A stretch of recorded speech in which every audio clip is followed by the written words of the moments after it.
কমিয়ে দেয় সে, তো তাহলে খরচা তেল সেখানে বিক্রি।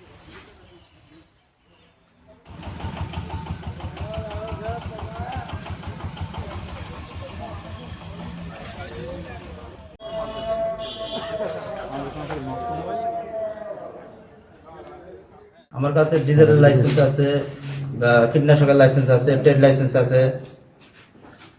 আর এই তেল দেয় কারা? তেল চুয়াডাঙ্গা, কারা আসে? পর্বত মিয়ারা। আপনার কতদিন পর পর গাড়ি আসে? এই আপনার তো তেল তো ওই সংকটের পরে আর আমার কাছে গাড়ি আসেনি, সংকটের আগে। ওই সংকটের আগে এক সপ্তাহে 2 দিন আসতো, 1 দিন আসতো, ওরা ঠিক নেই সেলসের। ডিজেলের লাইসেন্সের যে মেয়াদটা শেষ বলছে না, মেয়াদ শেষ না, ওইটা আবেদন কপিটা আছে, জমা কপিটা আছে, অরিজিনাল কপিটা বিরাট ব্যাংকে জমা দেওয়া আছে, লোন নিয়ে আছে।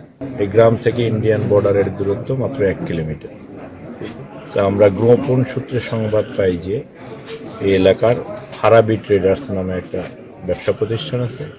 এই ব্যবসা প্রতিষ্ঠানে অবৈধ ডিজেল, বিপুল পরিমাণে অবৈধ ডিজেল মজুত করা আছে।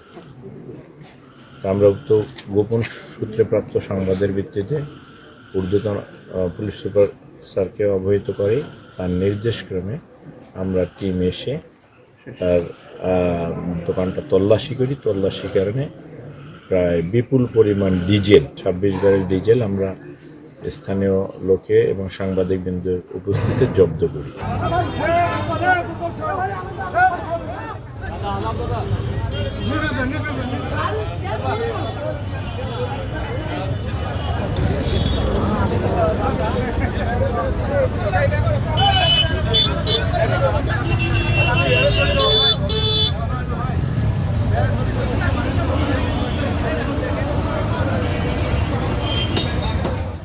আমরা 1 ঘন্টা ধরে ওখানে ওয়েট করতেছি, আর এখানে কোনো পাম্পের কোনো আইন শৃঙ্খলা কোনো কিছু নাই। কথাটা বুঝতে পারছেন? যেদিক পায় সেদিক দিয়ে গাড়ি ঢুকাই দিচ্ছে। বিপদে এমনও বিপদ হলো 400 টাকাতে 1 লিটার তেল কিনতে হয় ভাই। এটা হলো বাইরের সিন্ডিকেটটা ভাই, একটু দূর করেন। অনেকে হচ্ছিল জারে হলো তেল দেয় ভাই, জারে কেন তেল দেবে ভাই? ভাই গাড়ি দিয়ে লাইনে 3 ঘন্টা থেকেও মনে করেন যে 1 লিটার তেল পাচ্ছি না, তাহলে ওরা হচ্ছিল 10 মিনিটের মধ্যে তাহলে জারে 5 লিটার 10 লিটার তাহলে তেল কিভাবে পায় ভাই? এটা একটু দেখিয়ে। খোলা বাজারে স্যার একদমই তেল পাওয়া যাচ্ছে না, যদিও বা পাওয়া যাচ্ছে 200 টাকা 250 টাকা লিটার, আর অকটেন হচ্ছে 300 টাকা লিটার, পেট্রোল হচ্ছে 280 টাকা 250 টাকা লিটার। আমরা 4 ঘন্টা বইতে কষ্ট করিয়া আসি, তেল পাই না, কেউ বোতলে আসিয়া নিতেছে।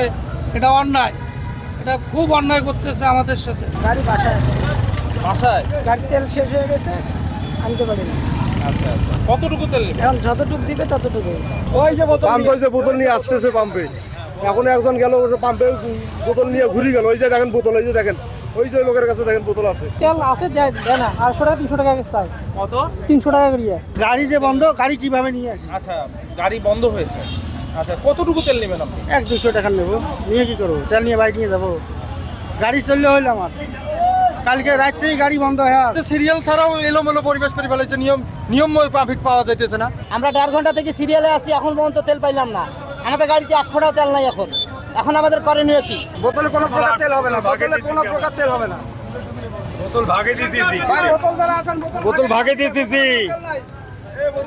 এখানে বোতল ভাগে দিতেছি, বোতলে কোনো তেল নাই। চাহিদার তুলনায় কালকে থেকে একটু সামান্য একটু বেশি পাচ্ছি, কিন্তু তাতে পাবলিকের চাহিদা বাড়তেছে। 3000 করে পেট্রোল পাচ্ছি একদিন পর পর বা 2 দিন পর পর, আর ডিজেলটা পাচ্ছি মোটামুটি আমার যে লাইনের গাড়িগুলো আছে আমি ঠিক মতো দিতে পারতেছি। এই তেলের তো এখন খুব সংকট চলছে, কিন্তু আমাদের মেনে নিতে হবে। এখন বিক্রি আগের তুলনায় একটু বিক্রি বেড়েছে, বাইরের গাড়িগুলো ঢোকে, তা আমরা ওইভাবে দিচ্ছি না। আমরা আমাদের যে লিমিটেড যে গাড়িগুলো আছে ওর মধ্যেই দিচ্ছি। অনেকে বলছে যে পাম্প থেকে বোতলে তেল নেওয়া হচ্ছে। হ্যাঁ, বোতলে এখনও রিকোয়েস্ট করে, কেউ বলে গাড়ি বন্ধ হয়ে গেছে, জেনারেটর দেবে। আমরা জেনারেটরগুলো অনেক ব্যাংক থেকে আসে, ব্যাংকে লিখিত স্লিপ দিয়ে 2 লিটার 3 লিটার করে দিচ্ছি।